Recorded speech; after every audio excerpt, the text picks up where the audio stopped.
اب آتے ہیں سب سے پہلے حضرت مفتی تقی صاحب کی خدمات پر۔ اب دیکھو ان کے والد صاحب جو تھے نا حضرت مفتی شفیع صاحب، وہ علم کا سمندر تھے، یعنی معرف القرآن۔ میں جب سے تفسیر قرآن بیان کرتا ہوں، میں سب سے زیادہ جو مواد مجھے ملتا ہے وہ معرف القرآن سے ہی ملتا ہے۔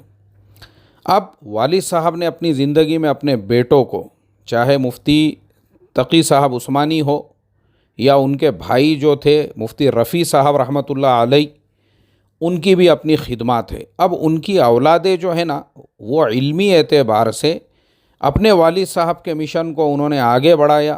اب مفتی تقی صاحب کی جو خدمات ہے وہ کسی سے چھپی ہوئی نہیں ہے۔ فقہ حنفی کے اعتبار سے یا فقہ کے اعتبار سے، فائننس کے اعتبار سے، تمام چیزوں کے اعتبار سے اگر ہم دیکھیں گے تو بے مثال ان کی خدمات ہیں۔ ان کی کتابوں سے پوری دنیا استفادہ کر رہی ہے آج کے زمانے میں، چاہے وہ عرب ممالک ہو، چاہے پھر وہ یوروپ ہو، دنیا کا کوئی بھی خطہ جو ہے ان کی خدمات سے محروم نہیں ہے۔ تو اب مجھے بتاؤ آپ کہ ایک یعنی ایک کامل باپ کا بیٹا بھی اگر کامل ہے تو آپ ان سے اختلاف کر ہی نہیں سکتے ہیں موروثی نظام کو لے کر، کیونکہ بھائی بیٹا جو ہے باپ کے نقش قدم پہ چل کر جتنی باپ کی خدمات تھی بیٹے نے اس کو آگے بڑھایا اور اسی مشن کو جو ہے پوری دنیا تک پہنچایا۔ بلکہ باپ سے بھی بیٹا اگر 2 قدم آگے نکل گیا ہے تو اب آپ نے وسعت قلبی کے ساتھ میں بیٹے کے خدمات کا اعتراف کرنا چاہیے۔ اب یہاں پہ وہ چیز لاگو نہیں ہوں گی موروثی نظام والی۔ ایسے ہی اب ہم آتے ہیں حضرت مولانا سجاد صاحب دامت برکاتہم العالیہ کے اوپر۔ حضرت مولانا منظور صاحب نعمانی رحمۃ اللہ علیہ نے اپنی زندگی میں جو خدمات انجام دی تھی، اب اگر ہم اسی کے یعنی انہی کی خدمات کی روشنی میں ان کے جو فرزندان تھے، جیسے اس سے پہلے حضرت مولانا عتیق احمد صاحب بستوی رحمۃ اللہ علیہ، ان کا ابھی میرے خیال سے 1-2 سال پہلے انتقال ہوا، تا حیات ندوۃ العلماء لکھنؤ کے اندر خدمت انجام دیتے رہے۔ اور اسی طرح سے جو ہے اب مولانا سجاد صاحب کی خدمات کو آپ دیکھو گے تو آج انڈیا کے یہ جو بیچارے بکھرے ہوئے مسلمان ہیں، ان کو کسی نہ کسی درجے میں جو چند لوگ ان کی رہبری رہنمائی کر رہے ہیں، میں سمجھتا ہوں انہی میں سے ایک حضرت مولانا سجاد صاحب کی خدمات بھی ہے۔ اب ان کے ادارے میں بچے تعلیم بھی حاصل کر رہے ہیں، ماشاءاللہ پڑھ بھی رہے ہیں وہاں پہ، اور علم دین علم دنیا یعنی عصری اور دینی دونوں علوم کی جو آمیزش ہے وہ آپ کو ان کے ادارے کے اندر مل جائے گی، جہاں پہ ماشاءاللہ بچوں کو فائدہ ہو رہا ہے۔ تو دیکھو جب باپ کے نقش قدم پہ چل کر بیٹے اس طرح کی خدمات انجام دے رہے ہیں نا، تو آپ نے ان کا اعتراف کرنا چاہیے۔ اب میں آپ کو اختلاف کی بات بھی بتاتا ہوں۔ اب جو نظریاتی اختلاف ہوتا ہے، ابھی جیسے پچھلے مرتبہ ویدھان سبھا کے الیکشن میں حضرت مولانا سجاد صاحب کا ایک نظریہ تھا، ہمارا الگ نظریہ تھا۔ اب ہمارا نظریہ الگ، ان کا نظریہ الگ، تو اس کا مطلب یہ نہیں ہے کہ سیاسی اعتبار سے اگر ہمارے ان کے خیالات الگ ہو گئے تو ہم ان کی باقی کی ساری خدمات پہ پانی پھیر دیں یا ان کی شان میں کوئی ایسے گستاخانہ الفاظ کہے۔ میں سمجھتا ہوں یہ بالکل ادب کے دائرے کے باہر ہے۔ اب پھر آپ واپس آتے ہیں اس بات کی طرف جو میں ہمیشہ کہتا ہوں، موروثی نظام ہے یا باپ کی طرف سے، نانا کی طرف سے، ماموں کی طرف سے، چچا کی طرف سے اور فلانے کی طرف سے جو ہے خلافت ملی ہوئی ہے، لوگ اپنی ٹپریاں چلا رہے ہیں۔ اب ایسے ناخلف بھی آپ کو مل جائیں گے، ایسے ناخلف بھی آج ہمارے سماج کے اندر موجود ہے۔ وہ اپنے باپ دادوں کے نام پر، وہ اپنے نانا کے نام پہ، اپنے ماموں کے نام پہ، اپنے چچا تایا کے نام پر اپنی ٹپریاں، اپنی دکانیں چلا رہے ہیں۔ اصلاح کی ان کو ہوا بھی نہیں لگی ہوئی ہے، بلکہ دنگے فساد مچائے ہوئے ہیں انہوں نے، غنڈوں کا استعمال کر رہے ہیں۔ وہ اگر کسی سے اپنا اختلاف ہو جائے تو مجھے آپ بتاؤ ایسا آدمی مصلح کیسے ہو سکتا ہے بھائی، جو غنڈوں سے جو غنڈوں کا استعمال کرنے والا شخص ہو؟ آپ مجھے بتاؤ۔ اب بہت سارے لوگ یہاں کمنٹ کرتے ہیں کہ مفتی صاحب آپ کے بہت سارے جملے جو ہے بازارو الفاظ آپ استعمال کرتے ہیں۔ بھائی عام لوگوں کو سمجھانے کے لیے ایسے ہی الفاظ استعمال کرنا پڑتے ہیں، ورنہ زیادہ فصاحت اور بلاغت میں ہم پڑھیں گے نا تو نارمل لوگ یہ باتیں نہیں سمجھ سکتے۔ بہرحال تو ہم ایسے لوگوں کو کہتے ہیں کہ وہ دین کو بیچنے کا کام کر رہے ہیں۔ آپ مجھے بتاؤ۔ تو اس کے لیے جو ہے نا سرے سے ہم نے یہ باتوں کو رد کرنا چاہیے کہ بالکل ہمارے یہاں موروثی نظام، اس کے لیے کوئی جگہ ہی نہیں ہے۔ لیکن اگر باپ کے بعد میں بیٹے اگر وہ خدمات انجام دے رہے ہیں تو ہم حسد میں، جلن کے اندر جو ہے ان کی خدمات کا اعتراف کرنے کی بجائے اس کو رد بھی نہیں کر سکتے ہیں۔ اب میں آپ کو دور صحابہ سے بھی ایک مثال کے ذریعے سے سمجھاتا ہوں۔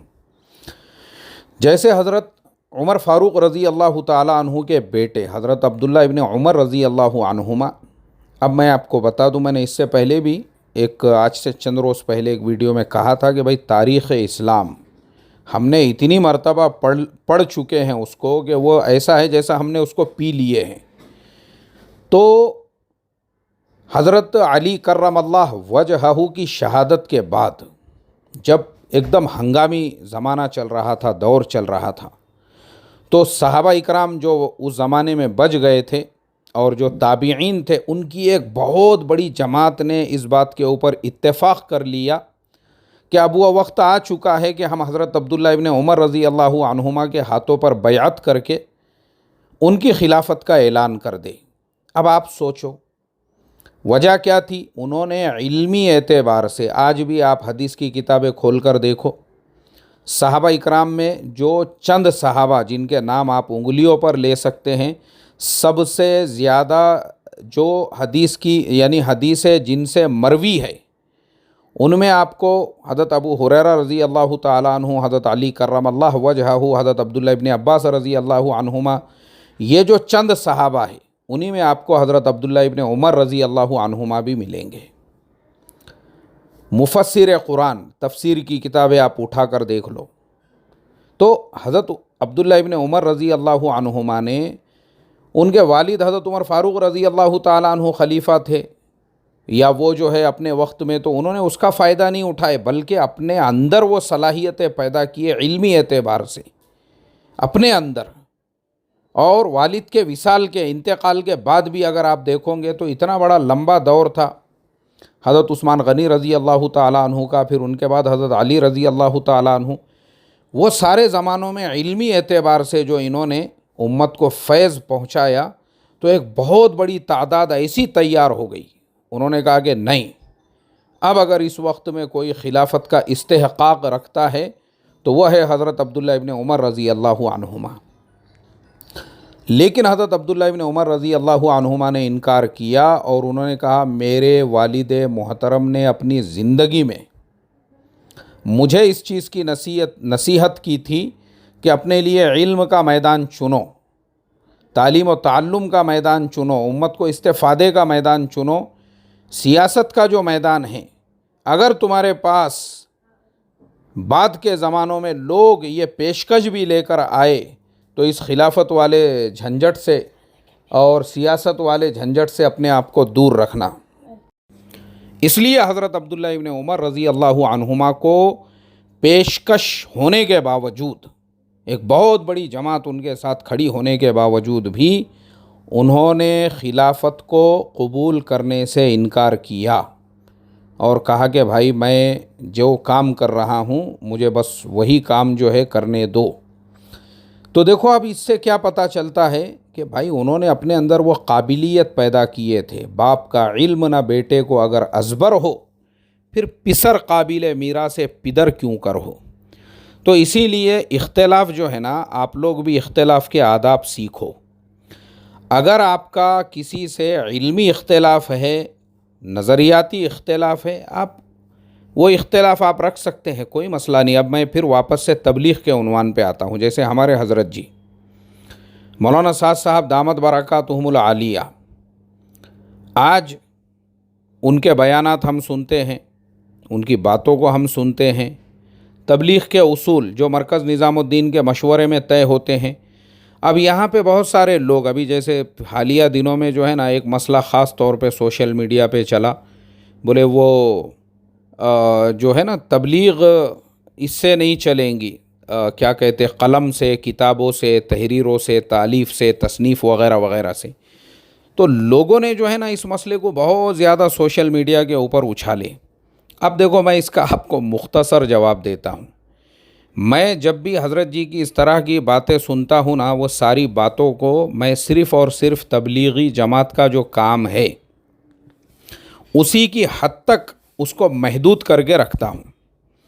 اب جیسے یہ جو باتیں ہیں نا قلم کے بارے میں یا تالیف و تصنیف، اس کا مقصد اور اس سے مراد یہ ہے کہ بھئی جیسے ابھی تبلیغی جماعت کا جو کام ہے، جو مروجہ کام آج تبلیغی جماعت کا چل رہا ہے، یہ ساری باتیں اس سے متعلق ہے، ہمارے علمی میدان سے متعلق نہیں ہے۔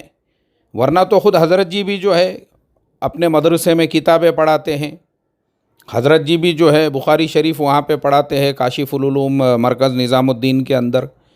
تو پھر اگر ایسا ہوگا تو پھر یہ جو ساری کتابیں آج تک جو تصنیف اور اس کی تالیف ہوتی رہی اور ہمارے کتب خانے جو بھرے ہوئے ہیں، بھائی اس سے یہ مراد نہیں ہے۔ اب میں آپ کو وہ بھی مثال کے ذریعے سے سمجھاتا ہوں۔ حضرت جی مولانا انعام الحسن صاحب رحمۃ اللہ علیہ کے زمانے میں ہمارے مہاراشٹر کے اندر ایک بہت بڑے عالم دین ہوا کرتے تھے۔ میں ان کا نام لینا مناسب نہیں سمجھتا ہوں، کیونکہ کسی کے انتقال کے بعد میں ان سے متعلق اگر اس طریقے کا کوئی واقعہ ہے تو آدمی نے نام نہیں لیا تو زیادہ بہتر ہے۔ تو ہمارے مہاراشٹر کے اندر ہی ایک عالم دین تھے اور بڑے مشہور اور معروف تھے وہ اپنے زمانے میں۔ انہوں نے کیا کیے، ایک مضمون لکھے اردو اخبار کے اندر۔ اب چونکہ اس زمانے کے اندر بھی تبلیغ کے کام کے لیے بہت سارے دیہاتوں میں شہروں میں رکاوٹیں وغیرہ ہوا کرتی تھی، تو اس اعتبار سے انہوں نے ایک مضمون لکھے تاکہ لوگوں کا ذہن اس سے صاف ہو سکے اور علماء بھی اس کام سے جڑ سکے، علمی اعتبار سے اور علمی لوگوں کو بھی پتہ چل سکے۔ تو انہوں نے ایک مضمون لکھے اور وہ ذرا ہنگاموں کا دور چل رہا تھا، تو وہ مضمون ان کا ایک بڑے اخبار کے اندر چھپ گیا۔ اب وہ مضمون چھپنے کے بعد انہوں نے وہ مضمون کو اٹھائے، اس اخبار کو لیے اور دلی کا سفر کرنے کے بعد حضرت جی مولانا انعام الحسن صاحب رحمۃ اللہ علیہ کی خدمت میں پہنچے اور ان کے سامنے وہ اخبار رکھ کے کہا، بولے حضرت ہمارے علاقے کے اندر تبلیغ کے کام کو بہت ساری مسجدوں میں روکا جا رہا ہے اور تبلیغ کے درمیان میں رکاوٹیں ڈالی جا رہی ہے اور لوگوں کو جو ہے گمراہ کیا جا رہا ہے۔ دیکھو بولے میرا مضمون، میں نے کیسا اس کے اندر جو ہے استدلال سے ثابت کر دیا کہ تبلیغ کا کام برحق ہے اور یہ ہے اور وہ ہے، بہت ساری باتیں انہوں نے بیان کی۔ حضرت جی مولانا انعام الحسن صاحب رحمۃ اللہ علیہ پورے ایک سوئی سے سنتے رہے، اور وہ سننے کے بعد جب ان کی پوری بات پوری ہوئی، آپ نے اپنا سر اٹھایا اور کہا، مولوی صاحب تبلیغ کے کام کو یہ جو اخبارات ہے اور کتابیں ہیں اور یہ ساری چیزیں ہیں، اس سے دور رکھے تو ہی بہتر ہے، کیونکہ تبلیغ کا جو کام ہے وہ تو عملی اعتبار سے میدان میں آ کر کرنے کا ہے۔ بھئی آپ عملی اعتبار سے کرو، یہ مضامین، اخبار، میڈیا، سوشل میڈیا، اس سے تبلیغ کے کام کو دور رکھو۔ اب میں یہاں پہ تھوڑا سا ایک اور بات واضح کر دوں گا۔ ہمارے بھی بہت سارے ساتھی آج کل جو ہے نا، جن کے بیرون میں 25 مرتبہ اور اندرون میں 50 مرتبہ وقت لگے ہوئے ہیں، وہ بھی یہ چکروں میں پڑے ہوئے ہیں آج کل میڈیا کے۔ اب وہ جس اکابر سے ان کو محبت ہو گئی ہے، ان کے ویڈیو بنائے جا رہے ہیں، اس کو اسٹیٹس پہ رکھا جا رہا ہے، اس کو سوشل میڈیا پہ چلایا جا رہا ہے، تو یہ ساری چیزیں تبلیغ کو سوائے نقصان کے اور کچھ پہنچانے والی نہیں ہے۔ اور اس نقصان میں سے ایک نقصان جو ابھی فی الحال ہماری نظروں کے سامنے ہوا، وہ یہ کہ وادی کشمیر میں ایک بہت بڑا اجتماع ہونے والا تھا اور وہ کینسل ہو چکا ہے۔ سپٹمبر کے مہینے میں وہ ہونے والا تھا، وہ کینسل ہو چکا ہے۔ اب آپ سوچو، اس اجتماع کو سینٹرل گورنمنٹ کی منظوری مل چکی تھی، اسٹیٹ گورنمنٹ کی منظوری مل چکی تھی، یہاں تک کہ جو حکومت کے جتنے بھی ادارے ہوتے ہیں انہوں نے کہا تھا بھائی ہم پوری طرح سے ہر لائن سے آپ کو جو ہے آپ کا تعاون کریں گے، پانی کے لائن سے، زمین کے لائن سے، ٹرانسپورٹ کے لائن سے، سیفٹی سیکیورٹی کے لائن سے۔ اب آپ سوچو، ایک اجتماع کو گورنمنٹ کے سارے شعبوں سے منظوری ملنے کے باوجود بھی بس یہی سوشل میڈیا کی وجہ سے جو ہے وہ اجتماع کینسل کرنا پڑا۔ اب اتنا بڑا نقصان جو ہوا نا، تو دیکھو اب پھر میں واپس آتا ہوں حضرت جی مولانا انعام الحسن صاحب رحمۃ اللہ علیہ کی بات پر، جو آپ نے ان عالم دین صاحب سے کیا کہا کہ مولوی صاحب اس کام کو اخبارات سے اور یہ تحریر و تقریر سے آپ ذرا دور رکھیں گے تو ہی بہتر ہے۔ ہمارے کام میں یہ مناظرے، یہ تحریر، یہ مضامین، اس کے لیے کوئی جگہ نہیں ہے۔ اب واپس آتے ہیں حضرت جی مولانا سعد صاحب کی بات پر۔ تو دیکھو یہ جتنے بھی لوگ جو سننے والے ہیں، تو جو بھی بات حضرت جی کہتے ہیں نا بھائی، آپ اس کو وہیں تک رکھو، جو تبلیغ کا کام ہے وہیں تک۔ اسی لیے دیکھو ابھی میری تھوڑے دنوں پہلے ہمارے ایک ساتھی سے ملاقات ہوئی، تبلیغ کا ہی کام کرتے ہیں۔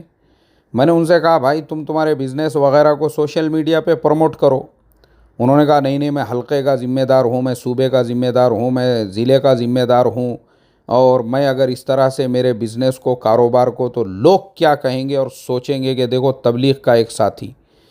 میں نے کہا دیکھو تبلیغ کی جو حضرت جی کی بھی باتیں ہیں، کیمرے والے موبائل سے متعلق باقی ساری چیزیں جو ہیں نا، یہ تبلیغ کے اصول نہیں ہیں، یہ ان کی نصیحت ہے۔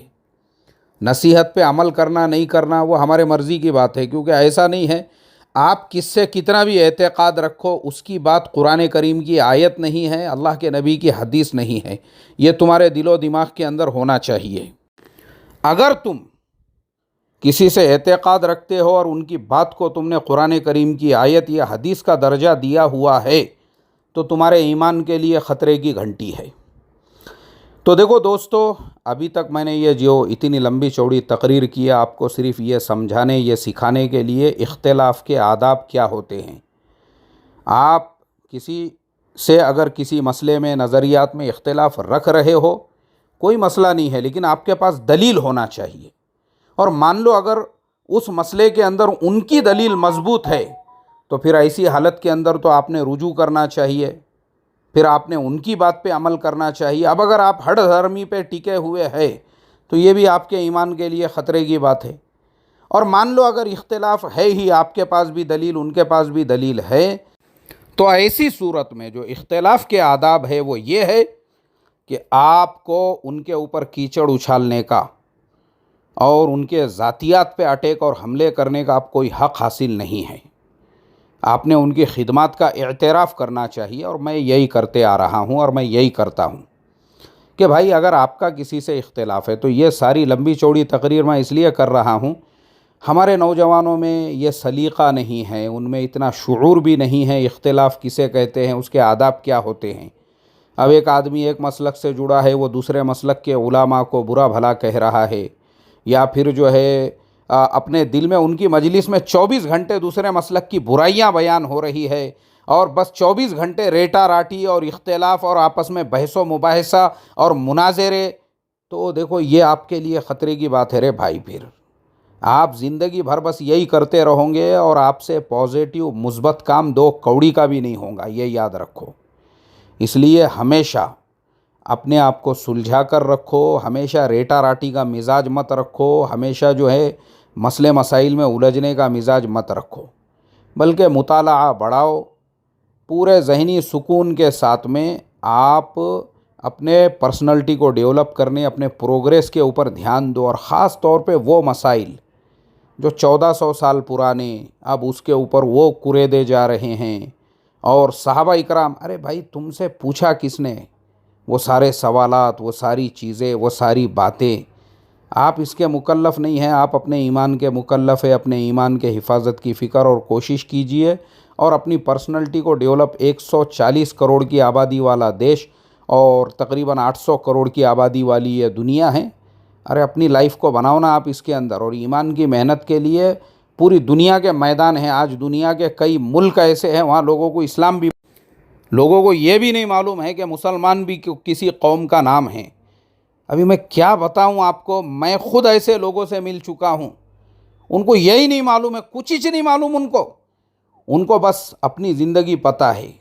وہ صبح اٹھ رہے ہیں پیسہ کمانے میں، اور اپنے کاروبار میں، اپنے بزنس میں، اپنی لائف میں، انہوں نے اسی کو زندگی سمجھا ہوا ہے۔